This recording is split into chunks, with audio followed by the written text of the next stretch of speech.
Bonjour, chers poditeurs et poditrices d'Extra Classe. Bienvenue dans un nouvel épisode Parlons Pratique, consacré cette fois, et c'était écrit, à l'écriture. Après un épisode sur la lecture l'année dernière, à écouter sans hésiter en complément de celui-ci, logique de nous pencher cette fois sur l'apprentissage du geste d'écriture, les difficultés et remédiations possibles au cours de la scolarité.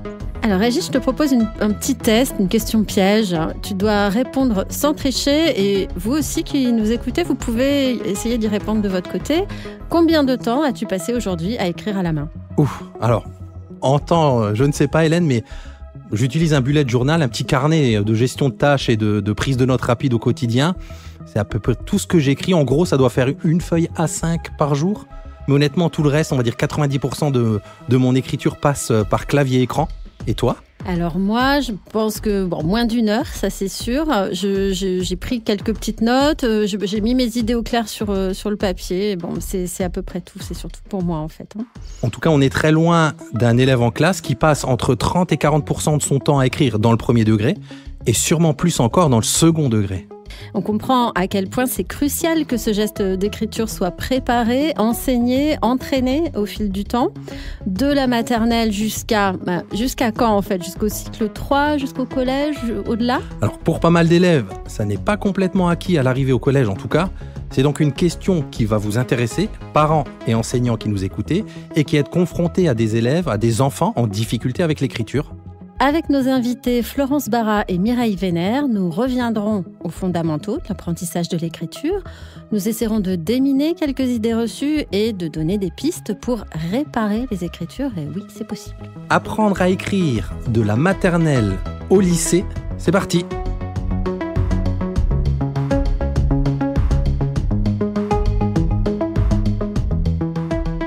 Mireille Vénère, bonjour. Bonjour. Vous êtes professeure des écoles, actuellement référente REP+, et vous êtes également graphodidacticienne, mais vous préférez dire que vous réparez les écritures. Qu'est-ce que ça veut dire ? Alors j'ai fait une formation au geste d'écriture qui s'appelait une formation de rééducatrice en écriture, et il s'est avéré que le mot rééducatrice correspondait plus au corps médical, donc on a dû changer de nom et c'était tout à fait justifié, et donc le nouveau nom c'était graphodidacticienne. Mais moi je trouve ça très académique, parce que quand j'interviens avec des enfants, je préfère leur dire que je suis là pour réparer les écritures. Alors c'est un peu comme du bricolage, parce que chaque élève est différent, chaque enfant est différent, l'écriture et la tenue, tout est assez différent. Et donc, moi, je viens pour donner des pistes, des trucs pour réparer l'écriture. Florence Barra, bonjour. Bonjour. Vous êtes professeure des universités en psychologie cognitive et développement, enseignante chercheuse à l'INSPE de Toulouse et membre du laboratoire Cognition, Langue, Langage, Ergonomie, CLLE pour donner l'acronyme. Vous êtes co-autrice d'un ouvrage sorti tout récemment, Enseigner l'écriture, dans une collection qu'on aime tout particulièrement, Mythes et réalité aux éditions Retz. Pour vous aussi, question express et question qui gratte. Sachant que presque tout se passe aujourd'hui sur clavier-écran, honnêtement, est-ce que ça vaut encore le coup d'apprendre à écrire à la main ? Alors oui, ça vaut le coup. Après, apprendre quel style d'écriture, comment l'apprendre, ça c'est des questions peut-être qu'on abordera. Et ensuite, c'est pas parce qu'on fait plus quelque chose en tant qu'adulte que c'est inutile de l'apprendre quand on est enfant. C'est vraiment deux choses complètement séparées. Et autre chose que je peux ajouter, effectivement, un adulte va écrire la majorité du temps avec un clavier. Donc c'est essentiel aussi d'apprendre à écrire au clavier. Et ça, c'est une question qui est finalement peu posée. Donc oui, il faut continuer à apprendre à écrire parce que ça permet aussi de construire un réseau lecture-écriture. Ça permet de mieux reconnaître les lettres, d'apprendre à les tracer. Et en même temps, il faudrait peut-être aussi envisager d'apprendre à dactylographier.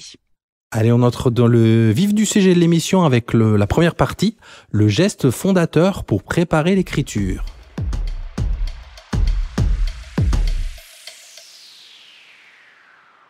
Alors dans cette partie, on va se demander, ou en tout cas on va essayer de comprendre pourquoi et comment l'écriture se construit, évidemment dès la maternelle, et en quoi ce geste physique conditionne la suite. Peut-être en commençant par vous, Madame Barra, comment est-ce qu'on apprend à écrire à l'école en France, et peut-être d'une manière plus générale, comment sont formés les profs ? Alors, comment est-ce qu'on apprend à écrire ? Déjà en France, on apprend à écrire très précocement. C'est pas le cas de tous les pays. On a une scolarisation précoce et un apprentissage de l'écriture très précoce. On commence à préparer les prérequis à l'écriture dès la petite section, avec toutes les habiletés de motricité fine, de coordination visio-motrice. Donc on est sur un apprentissage très progressif. On sait que l'apprentissage de l'écriture, c'est quelque chose de complexe qui se met en place pendant de nombreuses années. Donc on est plutôt sur l'idée d'un apprentissage très précoce, avec un apprentissage qui va partir des lettres de capital en capital d'imprimerie qu'on estime plus facile à produire, pour aller vers les lettres en cursive qui nécessitent des gestes beaucoup plus complexes. Et puis cet apprentissage va se poursuivre après en CP, dans les premières années de primaire, et puis va s'affiner, s'automatiser petit à petit tout au long de l'école primaire. Alors, comment sont formés les enseignants pour apprendre l'écriture ? Je dirais quand même assez peu. Tout comme le temps consacré à l'écriture est assez faible en classe. Je crois qu'il y avait la recherche Lire-Écrire coordonnée par Roland Guagou qui montrait que les activités d'écriture, c'était 2h30 par semaine en classe. Parmi ça, il y avait à peu près une 50aine de minutes de copie et un quart d'heure à peu près autour de la calligraphie. Donc c'est des activités qui prennent quand même assez peu de place en classe, même si on utilise par contre l'écriture très souvent. En tout cas, le temps consacré à son enseignement est faible, et du coup je dirais peut-être en proportion le temps consacré à la formation des enseignants sur cette question est aussi assez faible. Et là, j'imagine qu'on parle en plus des premières années, à la fois la fin de la maternelle et puis les premières années CP, CE1, et que par la suite, ça décroît encore, j'imagine, ce temps consacré vraiment au geste d'écriture. Ah oui, il est quasi inexistant par la suite, avec l'idée que tout est fini, on va dire, arrivé au cycle 3, que l'enfant est prêt à écrire. On entend même parfois à prendre des notes, alors qu'on est encore dans ce processus d'automatisation. On considère que l'automatisation chez l'enfant, c'est pas avant 9-10 ans. Voilà, un geste qui commence à être automatisé pour les enfants bons scripteurs. Après, je parle pas des élèves en difficulté. Mireille Vénère, vous qui avez enseigné dans plusieurs niveaux de classe, plusieurs types d'établissements, qu'est-ce que vous avez pu constater ? Quel temps y passent les enseignants, notamment en maternelle ? Est-ce que ça vous paraît suffisant de votre expérience ? Alors, de mon expérience, depuis que j'ai fait donc cette formation, et quand j'enseignais en maternelle après cette formation, de très nombreuses activités dans la journée des élèves de petite section, de moyenne section, grande section, étaient orientées vers la préparation aux gestes d'écriture, en fait. Ce qui n'était pas le cas avant que je fasse cette formation, parce que je savais pas comment le faire. Comme le disait Florence Barra, j'étais à l'INSPE il y a très longtemps et on n'avait aucune formation aux gestes d'écriture, et je pense que beaucoup d'enseignants après moi ont été formés, mais il n'y a pas eu de formation geste d'écriture, voilà. Et donc, pour rebondir un petit peu sur ce que disait Florence Barra, effectivement, dès la petite section, on va développer les compétences motrices, mais on va souvent mettre des crayons dans les mains déjà à ce moment-là. Et donc, la tenue du crayon, elle va être, on va dire, spontanée, faite par les élèves, sans même de toute façon ils n'ont pas encore les compétences motrices pour bien maîtriser certains gestes, et en fait cette première tenue, souvent elle va très vite se fixer, en fait. Elle va très vite être installée, et après ce sera difficile de la modifier. C'est un peu comme toutes les habitudes qu'on peut avoir dans la vie de tous les jours. Changer une habitude, c'est compliqué. Et donc, dès la petite section, il y a des habitudes qui sont mises en place parce qu'on a peut-être pas développé assez les compétences motrices, les compétences d'organisation de l'espace, et aussi le rythme de l'écriture avant de mettre un crayon dans les mains dans des élèves de petite section.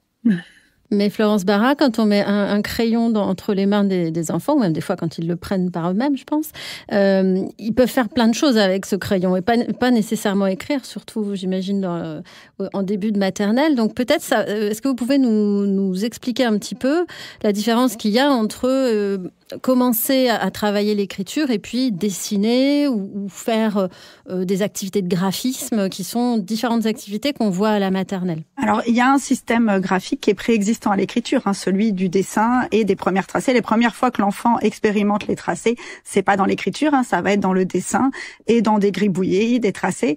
Et je suis pas tout à fait d'accord dans le sens que effectivement très tôt il va prendre un crayon et c'est pas un problème vraiment en soi. Par contre, je suis aussi d'accord avec vous sur le fait que la tenue du crayon, ça dépend des habiletés de motricité fine. Donc après, il y a vraiment une interaction entre les deux.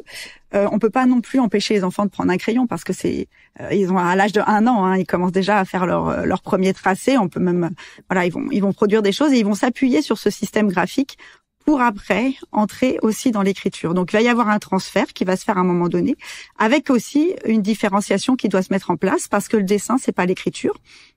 On sait qu'autour de 5-6 ans, ces deux systèmes graphiques sont complètement différenciés.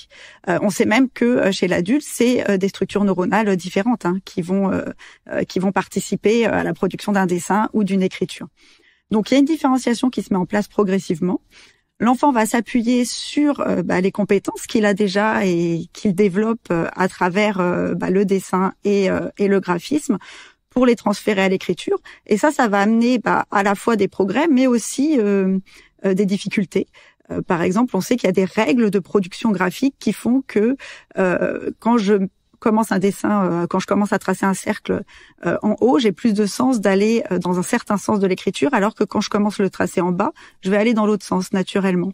Et ça peut produire des lettres en miroir, par exemple, chez le jeune enfant.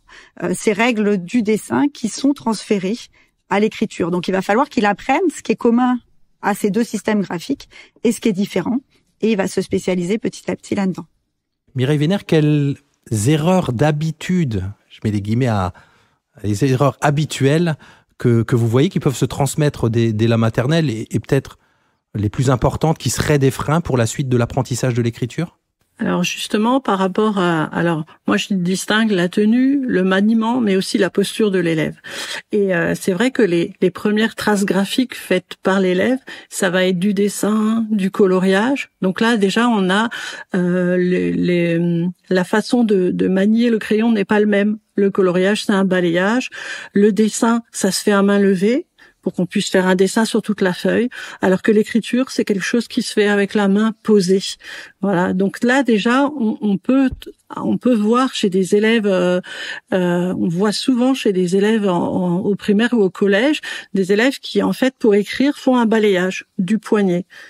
Et ça, c'est peut-être hérité d'une petite confusion au départ, le fait que les premières traces c'était du balayage. Après, il y a aussi une tenue quand ils sont tout petits, s'ils n'ont pas encore, il y a un réflexe de préhension qui est quand on serre la main. Et en fait, on voit beaucoup de tenues de crayon à l'école primaire où c'est un héritage un peu de cette tenue-là. Ou alors moi je dis toujours, on voit le crayon est serré dans la main et le pouce passe par-dessus les autres doigts et bloque complètement les doigts. Et alors que la façon la plus efficace d'écrire, c'est quand les doigts se plient et se déplient et le bras se déplace. Et ce n'est pas le poignet qui doit faire le geste pour tracer les lettres, c'est vraiment les doigts qui doivent bouger. Donc il y a ça et on peut avoir donc par rapport à tout ça, ça va impacter l'écriture. Ça peut impacter l'écriture de pas avoir tous les appuis par rapport à sa main, son poignet, son avant-bras. Ça va se retrouver donc directement. On peut voir sur les feuilles, on peut voir des foulages, donc des traces comme les espions. On pourrait retrouver ce qu'ils ont écrit en prenant la feuille suivante. Voilà. Donc je pense que c'est au départ, comme je disais, je pense qu'il faut se laisser le temps de développer ses habilités motrices et aussi d'organisation de l'espace en faisant beaucoup de graphisme et de dessin. Et après, vraiment bien montrer la différence à l'enfant que l'écriture, c'est on pose la main, on bouge les doigts, ce qui n'est pas la même chose. Je vous propose, pour continuer sur toutes ces activités préparatoires à l'écriture en maternelle, d'écouter un petit extrait d'un épisode d'énergie scolaire qui s'appelait « Un coin argile en maternelle ».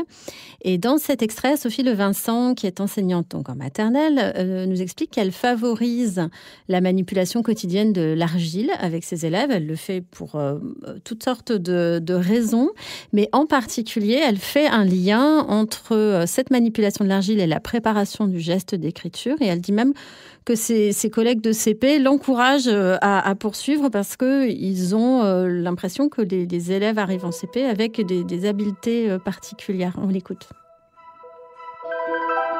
Il y a un constat qui se fait de plus en plus à l'heure actuelle en école élémentaire, c'est qu'on a des enfants qui sont crispés sur la tenue du crayon, des enfants qui tirent la langue. Bon, ça, on a tous tiré la langue quand on écrivait. Ce sont des enfants qui ont des tensions. Donc, l'argile, elle permet de renforcer le tonus musculaire, d'avoir une meilleure mobilité des articulations, et elle permet aussi déjà d'avoir une vision en 3D de ce que l'on fait. C'est à ce moment-là que la main se forme et c'est à ce moment-là qu'il faut justement travailler la motricité fine et surtout la travailler en s'amusant avec de la matière qui les amène à découvrir le monde par ailleurs. Florence Barra, est-ce que vous avez écrit dans cette collection Mythes et réalités, donc c'est le moment, est-ce qu'il y a un réel effet de cette musculation, je ne sais pas comment il faudrait appeler ça, des doigts? Alors, je pense qu'en fait, c'est un peu la même chose que la tenue de crayon ou tout ça. Il faut bien comprendre les mécanismes. Il y a des prérequis à l'écriture, c'est vrai. Il y a des prérequis d'habileté de motricité fine, de coordination visio-motrice. Si ces habiletés-là sont pas bien installées, effectivement, c'est difficile d'écrire. Par contre, c'est pas parce que ces habiletés sont bien installées qu'on va bien écrire. L'écriture, c'est un processus beaucoup plus complexe que ça. Ça rentre dans un système alphabétique. C'est pas uniquement tracer des formes, on est bien d'accord, c'est faire correspondre des lettres et des sons avec une trace écrite. Donc, on est dans un système beaucoup plus global, un système alphabétique de correspondance lettres-sons dans lequel on a une trace à produire. Donc ça, c'est la première chose. Donc je dirais qu'il faut faire attention de pas confondre des prérequis et les répercussions que ça a sur l'écriture, quoi. Sans ces prérequis, on a du mal à écrire, on a du mal à tenir son crayon, on a mal aux muscles, effectivement. Mais c'est pas parce qu'on les a développés qu'on écrit bien. Donc ça, c'est la première chose. Et deuxième chose, faut faire attention à pas se focaliser sur des éléments externes à l'écriture. Donc, certes, les tenues de crayon, on sait que quand les enfants ont des tenues complètement immatures, où on a tous les bras, tous les doigts serrés sur le crayon, qui peuvent pas bouger les doigts, c'est pas efficace. Par contre, ce qu'ont montré les recherches, c'est qu'il n'y a pas non plus une obligation d'une prise normée. On voit beaucoup l'obligation de la prise en tripode, là, entre les trois doigts, avec le pouce et l'index en opposition, et puis le stylo appuyé sur le majeur. C'est pas la seule position. À partir du moment où le crayon peut bouger, qu'il a un angle de mouvement, à partir du moment où le poignet peut se déplacer sur la feuille et que les doigts sont mobiles, à ce moment-là, la prise, il n'y a plus d'effet sur la lisibilité et la qualité. D'ailleurs, les adultes ont des prises de crayon très différentes les uns des autres. Donc, bien sûr que ça a une importance. Faut pas être trop crispé, faut pas mettre trop de pression, sinon on peut pas écrire de manière fluide. Mais il faut pas non plus donner trop d'importance à ça, parce que, dans le sens qu'il faut pas que ça devienne trop normé. Faut pas imposer une tenue. Faut effectivement, si on sent que l'élève a des difficultés, en général, c'est pas que la tenue d'ailleurs, c'est tout un ensemble. C'est parce qu'aussi on a du mal à programmer son geste que par répercussion, on se crispe sur le stylo et qu'on a du mal à le tenir. Donc, faudrait pas que des éléments, un peu des artefacts de l'écriture deviennent le cœur de l'enseignement et de l'apprentissage. Et sur la posture, c'est pareil. Il y a des recherches qui montrent qu'effectivement, il faut que le poignet et le coude puissent reposer sur la table pour bien écrire. Ça, c'est clair. Par contre, il n'y a aucune étude qui a réussi à montrer, par exemple, que le buste, s'il était plus ou moins rapproché, si les pieds étaient bien posés par terre, si les fesses étaient tordues, ça fait pas de répercussions directes sur l'écriture. Donc, je le dis juste parce qu'il y a quand même des subtilités en recherche. Il y a des choses qui sont montrées, d'autres pas. Et parfois, comme le plus visible, c'est la posture et la tenue, on peut avoir des enseignants qui, du coup, agissent sur ce qui est le plus visible, pareil pour la forme, sans aller vers toute la dynamique et le processus de l'écriture. Vous dites enseignants, parents aussi, effectivement, oui, qui s'attachent à ce genre de choses. Mireille Vénère, vous qui intervenez parfois individuellement auprès d'un élève, pour les parents qui nous écouteraient, qu'est-ce qu'on pourrait leur proposer pour leur enfant à la maison? Justement, on comprend que il faut pas être aussi attentif que ça à la posture, à la manière dont il tient son crayon. Qu'est-ce qu'on pourrait leur conseiller? Alors, est-ce que je pourrais juste revenir sur ce que Florence a dit? C'est possible? Bien sûr. Donc moi, donc j'ai effectivement parlé de la tenue, du maniement, de la posture, tout ça.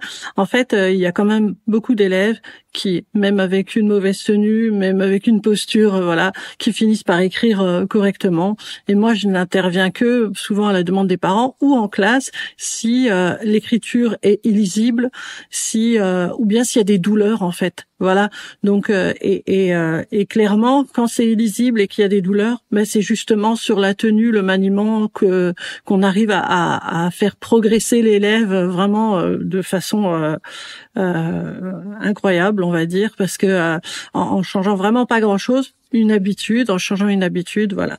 Si le résultat final est si l'écriture est lisible, si elle est fluide, si elle est rapide, eh ben on essaie, on ne doit pas intervenir en fait, parce que justement en donnant certaines injonctions, comme par exemple mets ta feuille droite, en fait on va le mettre en difficulté, parce que si on prend alors, si vous prenez par exemple, si vous posez vos deux mains sur la table, naturellement, sans réfléchir, vos deux mains, elles vont pas être perpendiculaires à la table. Elles seront légèrement inclinées. Et en fait, si on aligne tout, le bras qui est posé sur la table avec la feuille, le crayon, et ben justement une feuille qui va être redressée perpendiculaire à la table, on va mettre l'enfant en difficulté par rapport à ça. Donc le conseil, c'est si le résultat est tout à fait correct et tout à fait efficace, ben on ne fait rien. Et si jamais l'élève est en difficulté, si l'enfant est en difficulté par rapport à l'écriture, eh bien, on essaye justement de voir où est-ce que ça ne va pas. Est-ce qu'il manque un appui sous le bras? Est-ce qu'il manque un appui? Alors, on peut le voir tout simplement quand il manque un appui. Donc, je vous ai parlé des foulages. Hein. On peut voir, s'ils appuient trop fort sur le crayon, ça, c'est signe forcément de tension et l'enfant peut se plaindre d'avoir mal au bras. Et on peut aussi voir des élèves qui, comme il manque un appui quelque part, le bras, l'avant-bras, peu importe. On peut voir des fois l'index qui devient. Alors vous pouvez essayer. Si maintenant vous appuyez très fort sur la table avec votre index, vous allez voir qu'il va devenir tout blanc au bout et rouge, un peu moins au bout du doigt. Et si vous voyez votre enfant avec un doigt de cette couleur-là, c'est qu'il y a quelque chose à faire parce qu'il y a trop de pression sur ce doigt. Voilà. Après, voilà, c'est les conseils que je peux donner rapidement. Alors, c'est très visuel et je peux vous dire que tout le monde a fait les gestes, a testé son doigt et effectivement, c'est très parlant. Je vous propose qu'on avance un petit peu. Donc, on était un peu sur ces passages obligés de la maternelle, de l'apprentissage, enfin, en tout cas, de la préparation à l'apprentissage. Et on va passer dans un deuxième temps, donc vraiment sur l'enseignement de l'écriture, de bien écrire à écrire vite.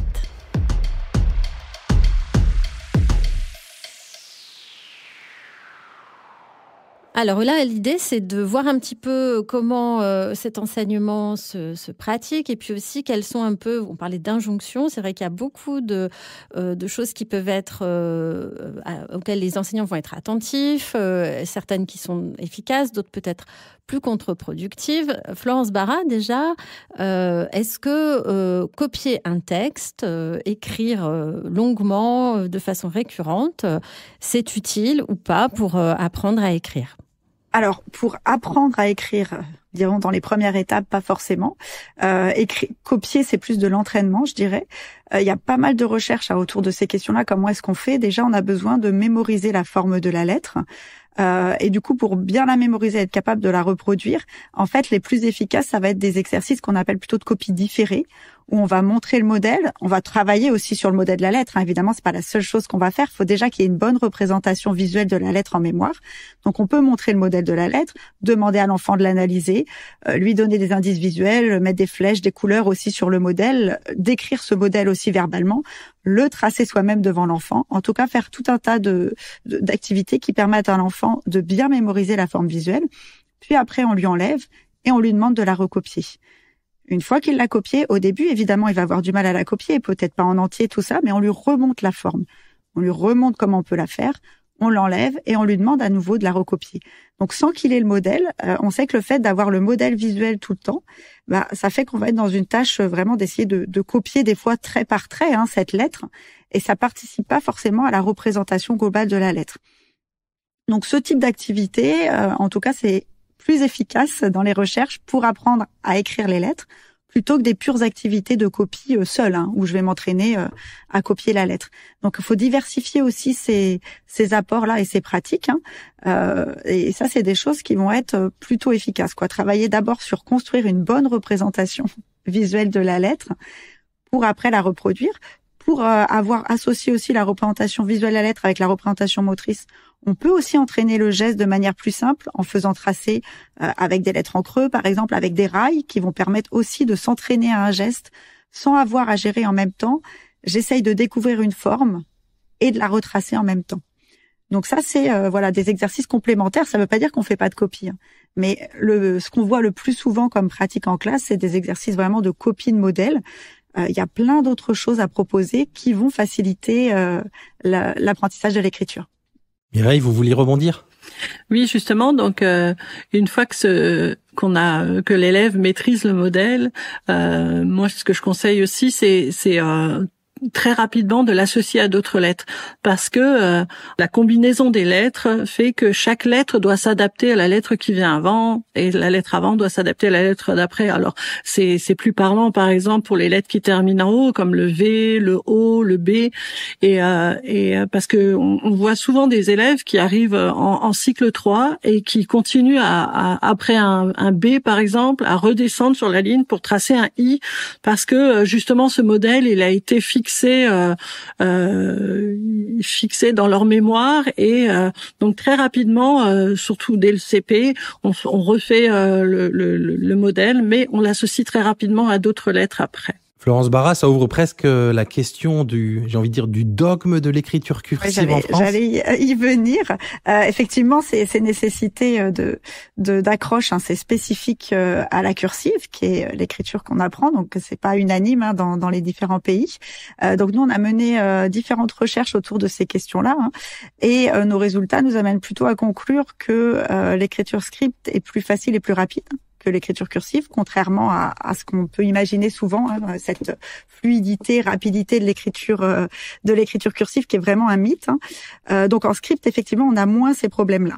Alors ça pose aussi des questions, hein, sur dans quel niveau. On parlait de la difficulté d'apprendre à écrire. C'est vrai que c'est extrêmement complexe, l'écriture, et comme le dit Mireille, c'est vrai que l'attachement des lettres crée une complexité supplémentaire très forte, hein, avec des variations de lettres. Ça crée aussi un intérêt, parce que ça permet aussi à l'enfant de comprendre qu'on peut avoir des variations de forme sans que ça change la lettre. Et ça, on sait que c'est un apprentissage très important aussi pour rentrer dans le système alphabétique. C'est pas une représentation purement standard, hein, les lettres. Elles peuvent varier, elles peuvent se modifier. Pourtant, c'est toujours les mêmes mots qu'on va lire, et ça représente toujours les mêmes sons. Donc ça a aussi un intérêt. Donc voilà, faut pas l'oublier. Nos recherches montrent aussi que cette variabilité aussi avec les formes cursives ont un intérêt, mais en même temps, ça pose des grosses difficultés à l'enfant, hein, cette écriture cursive très normée, attachée, à laquelle le système français est très attaché. Mais c'est pas, ça fait pas l'unanimité dans tous les pays, et apprendre en script, c'est pas inintéressant non plus, hein. Ça permet d'apprendre plus vite, d'aller plus vite, et d'avoir moins de difficultés aussi pour des élèves qui auraient des difficultés motrices, hein, tout simplement. Mais ça veut dire que ça serait intéressant, par exemple, pour des élèves dont on perçoit précocement qu'il y a des difficultés de rapidité, d'aisance. On pourrait imaginer qu'ils travaillent essentiellement avec une écriture script, et qu'ils sautent cette étape de la cursive, ou est-ce que c'est vraiment pas envisageable dans le système éducatif français tel qu'il est actuellement? Alors pour les élèves à besoins éducatifs particuliers, c'est envisageable, c'est parfois préconisé. Moi, j'aurais plutôt l'idée de le préconiser avant le clavier, finalement, de déjà tester. Est-ce que les enfants sont capables quand même de maîtriser un système écrit manuel avant de passer directement au clavier, parce que ça a quand même un intérêt, comme je vous disais, puisque les lettres qu'on écrit, c'est aussi celles qu'on reconnaît le mieux. Donc ça a vraiment un intérêt en soi. Ça peut être proposé parfois, hein, dans les plans d'accompagnement pour des élèves qui ont des difficultés reconnues. C'est pas toujours accepté, c'est pas toujours valorisé, hein, ce changement de police d'écriture.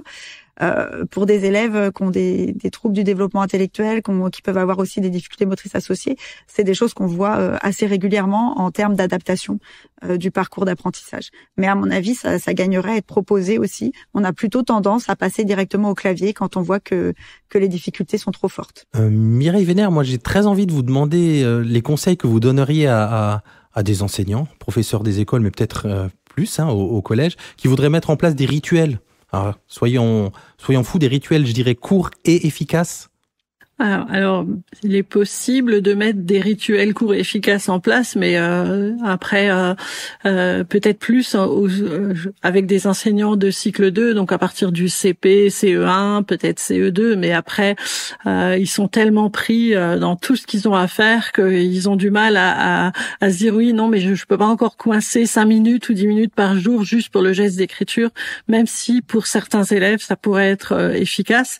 Et donc, moi, j'ai pu tester l'année dernière dans une classe de CP où je suis allée une fois par semaine, justement, mettre en place des petits rituels vers une tenue plus efficace, un maniement plus efficace, un déplacement du bras, voilà. Et le résultat, au bout d'une année, où donc moi, je venais qu'une fois par semaine, mais l'enseignante reproduisait le rituel toute la semaine pendant 5 minutes à peu près par jour.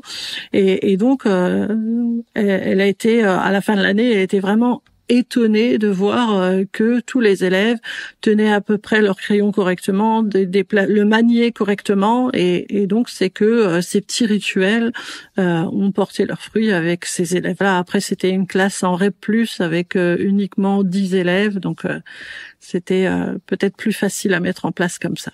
Il y a une autre chose aussi qu'on met souvent en avant, c'est le soin, c'est la belle écriture. Alors, on n'est plus à la plume, hein, mais quand même, il y a cette idée qu'il faut écrire bien. Et donc, est-ce qu'il vaut mieux écrire doucement et bien, ou est-ce qu'il vaut mieux écrire vite et moins bien? Florence Barra, je ne sais pas si vous avez une réponse à ça. J'ai l'impression qu'il faut viser l'efficacité à un moment donné. Si, bien sûr. Bon, il faut viser l'efficacité, c'est sûr. Il faut viser un compromis entre les deux. Parce que l'écriture, elle est destinée quand même à être relue à un moment donné. Donc forcément, il y a un minimum de lisibilité à avoir. Après, si la lisibilité se fait au détriment de la vitesse, c'est pas du tout efficient non plus, puisque l'intérêt de l'écriture, c'est de pouvoir avoir une écriture automatisée pour faire autre chose, pour pouvoir produire des textes, pour écrire des mots, pour pouvoir prendre des notes. Pour ça, il faut que le geste moteur soit automatisé, pour qu'on puisse avoir des ressources cognitives libres pour faire autre chose, pour faire des traitements, on va dire, de plus haut niveau. Donc le but, quand même, c'est d'automatiser l'écriture. C'est pas d'avoir une belle écriture, c'est d'avoir une écriture lisible et automatisé. Automatisé, ça veut dire rapide, fluide, et qui me demande pas beaucoup de réflexion et pas beaucoup de coûts cognitifs. Donc c'est quand même ça le but. Donc il faut pas que la qualité se fasse au détriment de la vitesse et de la fluidité. Donc je pense que c'est surtout ça qu'il faut dire. Et parfois, on insiste énormément sur l'aspect calligraphique, sur la beauté, sur le respect de la ligne, des interlignes qui sont très sévères chez nous, enfin sévères très précises, c'est pas le cas, il y a des pays où on écrit juste sur une seule ligne. Donc si tout ça se fait au détriment de l'automatisation, là c'est un vrai problème par contre. Mireille? Oui, donc par rapport à ça, je voulais dire justement dans ces rituels que l'on a mis en place avec cette collègue, le but c'est justement que l'écriture devienne un mouvement et que l'élève, en fait, par rapport justement à ce que disait Florence, le respect de la ligne, en fait, ça devient juste un petit contrôle visuel parce que le bras, lui, se déplace déjà dans l'alignement de cette ligne. Enfin, il se déplace déjà justement le long de cette ligne, donc il y a plus besoin de faire attention à ça. Tous les rituels sont assez basés sur le mouvement et pour que justement ce mouvement s'automatise. Et souvent, c'est pour ça que j'ai choisi d'essayer ces rituels en CP, c'est parce que souvent en CP, quand on écoute les parents, ils disent je comprends pas, au CP, il avait une belle écriture, il écrivait bien, et arrivé au CE1, où justement il y a un peu plus à écrire, des leçons à écrire et tout ça. Et là, ça part en vrille. Et on se dit, pourtant, l'année dernière, il écrivait tellement bien. Oui, mais il écrivait très doucement. Et donc, si justement, dès la maternelle, puis ensuite au CP, on met en place des rituels où l'écriture, justement, va donner du rythme à l'écriture, du mouvement, ça va simplifier le geste d'écriture et il va pouvoir s'automatiser et on va pouvoir libérer de la place pour justement se concentrer sur ce qu'on écrit. Et si ça n'a pas marché, rassurez-vous, il y a le troisième temps de l'émission. On va voir qu'il est possible de réparer l'écriture, les mots MAUX des mots MOTS.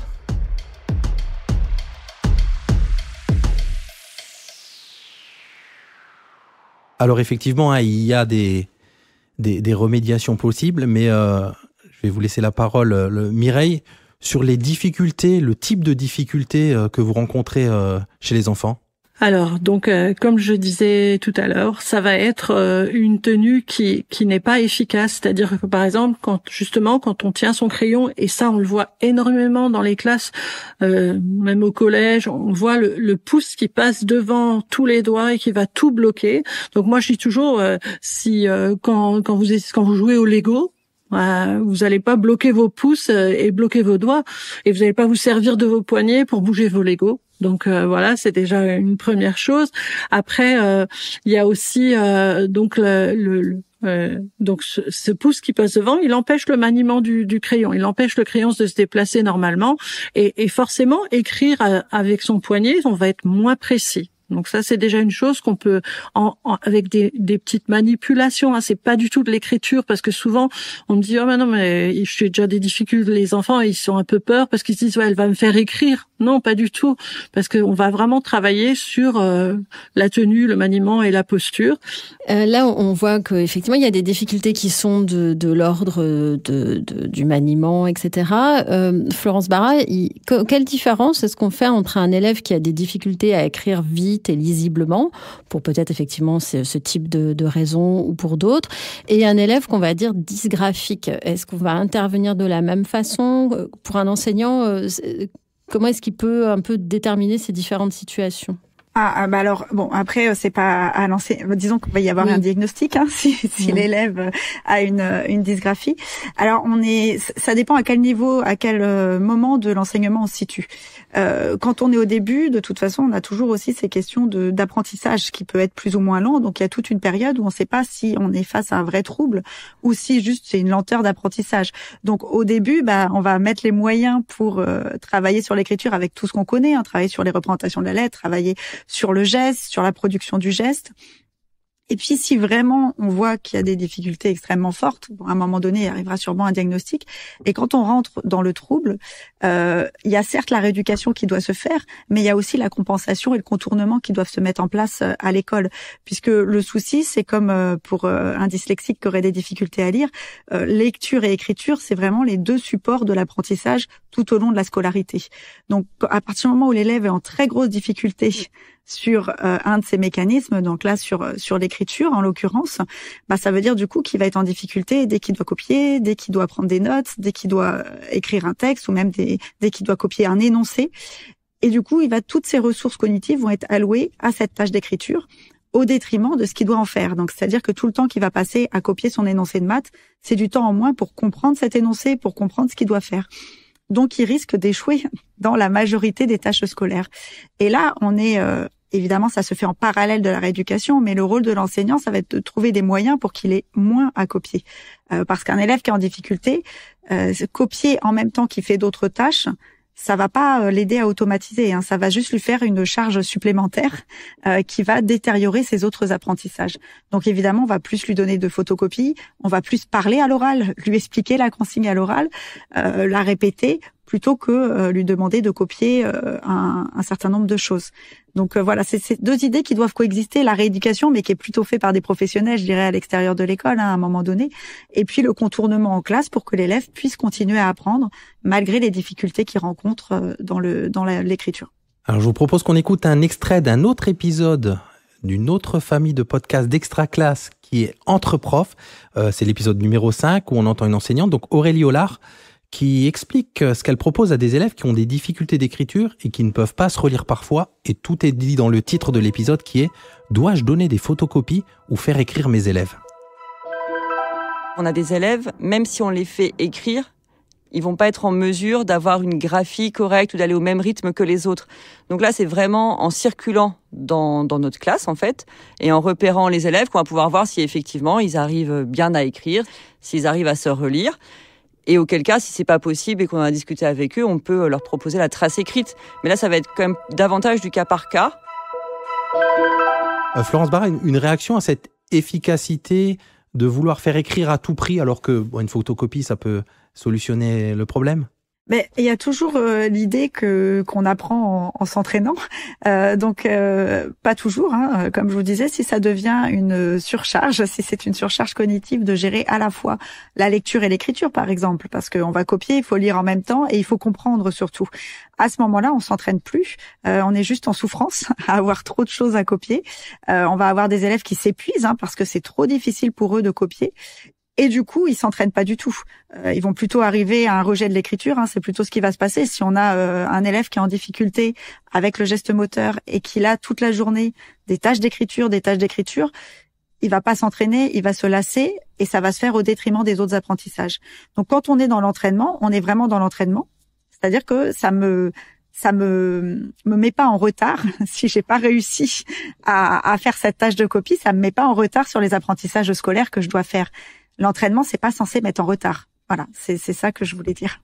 Et ça fait écho avec la notion de cœur de cible. Donc, qu'est-ce qu'on vise exactement si on est en histoire-géographie et que le but c'est d'acquérir des connaissances en histoire ou en géographie et que l'élève n'arrive pas à relire ce qu'il écrit, ça va être contre-productif pour lui. En plus, ça va le dégoûter un petit peu de l'écriture aussi, parce que si c'est une difficulté qu'il n'arrive pas à se relire et qu'on le fait écrire tout le temps.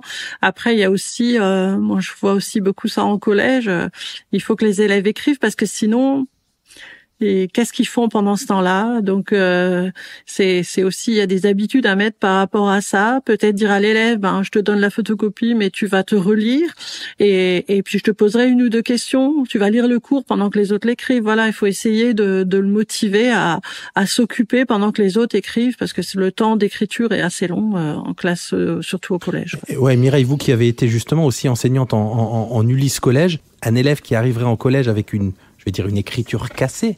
Est-ce que c'est rattrapable en collège? C'est rattrapable à tout moment. Mais comme je disais, souvent, c'est une habitude qu'on a pris, une façon d'écrire, une façon de tracer les lettres. Tout ça, c'est des habitudes qui sont très bien installées et il faut avoir la volonté de changer. Donc c'est un petit peu compliqué. Alors quand un élève n'arrive pas à se relire, on arrive souvent à le convaincre. On dit clairement il faut qu'on fasse quelque chose, mais par exemple on a aussi une des réparations d'écriture qui est la plus compliquée, c'est une élève ou un élève qui écrirait très bien mais très lentement. Parce que pour lui, son geste, son écriture, elle est très lisible, elle est surtout très belle, et c'est compliqué de lui dire il faut que tu remettes en question ces habitudes d'écriture que tu as bien installées, voilà. Florence Barra, vous nous disiez que le geste, l'automatisation du geste d'écriture, elle s'acquiert finalement un peu avant l'arrivée au collège, c'est ça à peu près dans ces âges-là? Oui, c'est ça. Ça veut dire quand même que on est peut-être très exigeant. Ce qu'on a l'impression d'être une écriture peut-être pas maîtrisée, un problème, etc. C'est peut-être simplement qu'il faut encore un peu de temps. Oui, alors c'est sûr qu'on a souvent un niveau d'exigence quand même assez élevé pour un apprentissage qui est très long.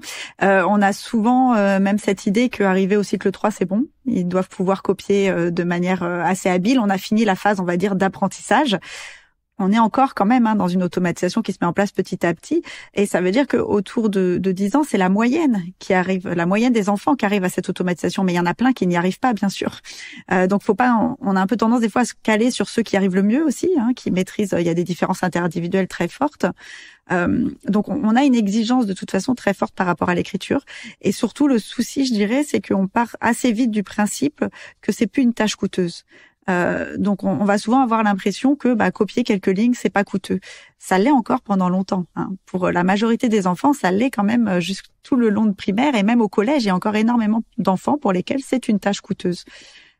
Donc c'est ça aussi, c'est prendre en compte le fait que ça reste une tâche coûteuse et que même ceux qui arrivent à le faire, c'est quand même coûteux pour eux. C'est-à-dire que même eux, ça leur coûte et c'est au détriment aussi d'autres aspects.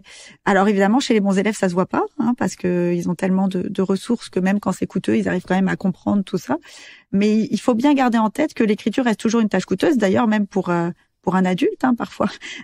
Juste pour la petite anecdote, il y a quand même des recherches qui montrent que chez les adultes qui prennent des notes, les étudiants, l'écriture est très coûteuse, plus que le clavier. Alors avec des effets qui peuvent être positifs parce que il y a une recherche qui avait comparé les prises de notes chez des étudiants à la fac entre ceux qui prenaient au clavier et ceux qui prenaient en écriture manuscrite. Et en fait, les étudiants qui prenaient en écriture manuscrite réussissaient mieux. Alors c'est pas un effet magique de l'écriture manuscrite, mais c'est comme c'est plus coûteux, ils écrivaient moins. Et du coup, ils synthétisaient plus le cours. Donc, en fait, ils faisaient un premier travail beaucoup plus fort de réflexion autour du cours pour finalement prendre moins de notes parce que c'est coûteux. Et ceux qui étaient au clavier, ils notaient tout parce qu'ils vont beaucoup plus vite avec la frappe au clavier. Donc voilà, pour retenir deux choses, ça reste coûteux, même pour un adulte. Mais parfois, le fait que ça soit coûteux, ça peut avoir des bénéfices puisque du coup, on fait un travail avant pour écrire moins.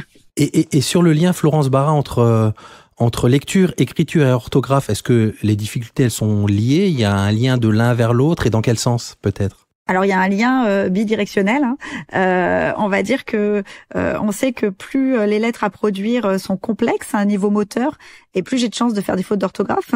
Et vice versa, plus les mots sont faciles à produire, et plus je vais écrire vite. Donc il y a vraiment une interaction entre les deux. C'est complètement bidirectionnel. Ça reste le même système. C'est un système alphabétique lecture-écriture. Au fur et à mesure qu'on apprend à écrire, on construit des réseaux neuronaux qui sont spécifiques à la reconnaissance des mots et à leur écriture. Donc on est dans un système langagier de correspondance entre des lettres et des sons, des formes visuelles qu'on va voir et des formes qu'on va tracer avec un geste moteur. Mais ça reste le même système, donc c'est pas surprenant qu'il y ait des interactions très fortes entre ces différents systèmes. Alors peut-être pour terminer, Mireille, moi j'avais envie d'une petite, c'est pareil, d'une question un petit peu qui gratte, mais est-ce que c'est grave de ne pas bien écrire, surtout pour des élèves qu'on voudrait motiver à bien écrire quand toute la société autour d'eux, alors j'exagère peut-être, mais presque quand même, c'est effectivement le modèle des adultes, etc., n'écrit pas en fait, ou n'écrit plus ou peu. Est-ce que finalement les alternatives, effectivement numériques ou autres, peuvent prendre le pas à partir d'un certain moment et puis c'est pas grave? Alors, justement, si on va dire qu'à la fin du collège, le geste, il est automatisé et arrive le lycée. Et là, maintenant, la norme, c'est qu'au lycée, ils reçoivent un ordinateur. Et donc, si le geste d'écriture était douloureux, était lent, avant d'avoir l'ordinateur, pendant ces 3 années de lycée, ils ne vont quasiment pas écrire. Mais arrivé au bac, eh bien, les épreuves, pour l'instant, la plupart se passent avec un stylo dans la main et on doit écrire. Et souvent, on entend les élèves qui sortent des épreuves du bac, même après, si c'est des épreuves écrites à l'université, de dire qu'ils ont mal à la main, mal au bras, parce que ils ont même perdu l'habitude d'écrire, en tout cas, plusieurs heures de suite quand on fait un examen, voilà. Peut-être juste pour rebondir là-dessus, on parlait au début des prérequis de motricité fine, tout ça, mais il faut savoir que l'écriture, c'est un exercice de motricité fine et que à force d'écrire, on entraîne aussi sa motricité fine. Et il y a même, il y a pas beaucoup d'études, mais il y a des études qui montrent que les adultes qui écrivent énormément au clavier ont aussi des habiletés motricité fine qui régressent un petit peu. Donc c'est aussi un exercice de motricité fine et ça développe aussi quelque chose. Voilà. Ce qu'il y a, c'est que les adultes n'ont pas besoin d'aller passer le baccalauréat. Mais parfois ils ont besoin d'écrire quand même dans la vie professionnelle. Ça peut ça peut diminuer en autonomie parfois. Écoutez, merci beaucoup à toutes les deux pour ces indications, ces conseils, et puis aussi peut-être parfois on a relativisé des inquiétudes qu'on pourrait avoir. Il faut se donner le temps peut-être. On passe à un temps d'inspiration. On vous a demandé toutes les deux de réfléchir à quelque chose que vous auriez envie de partager avec nos auditeurs et auditrices. Je commence avec vous, Mireille. Alors donc je vous ai beaucoup parlé de la tenue, du maniement, ce pouce qui passe devant, les doigts qui peuvent devenir d'une couleur écarlate et à la fois blanc. Donc je ne vous ai pas prévenu au début, mais je vous ai peut-être inoculé un virus. Parce que maintenant, à chaque fois que vous verrez quelqu'un écrire à l'école, à la banque, le serveur au restaurant, vous ne pourrez plus vous empêcher de voir peut-être ce qui ne va pas, ce pouce qui passe devant et qui bloque complètement l'écriture.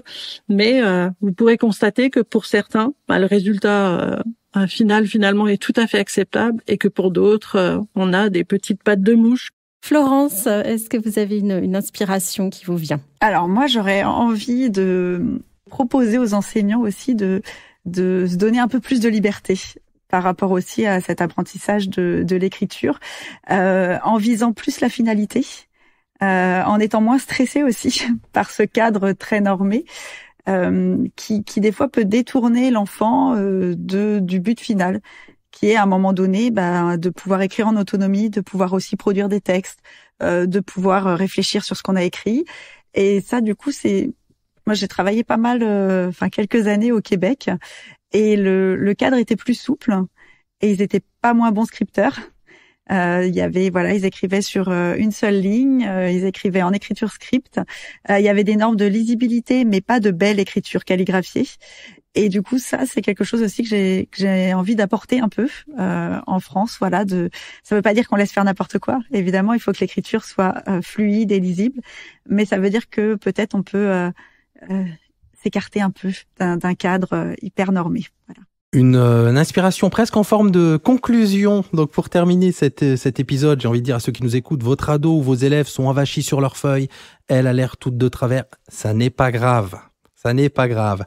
Son écriture est cassée, vous pensez qu'il est trop grand pour que ça puisse se réparer? Faux, ça peut se réparer. Donc allez voir un petit peu en ligne ce que proposent nos invités, j'ai envie de dire, sur cet épisode, et notamment beaucoup de mythes autour de l'écriture. J'espère qu'on en a chassé quelques-uns, quelques réalités à aller explorer. Merci beaucoup Florence Barra et Mireille Vénère pour cet épisode. Merci. Merci. C'était Apprendre à écrire de la maternelle au lycée, préparé et animé par Hélène Audard et Régis Forgione.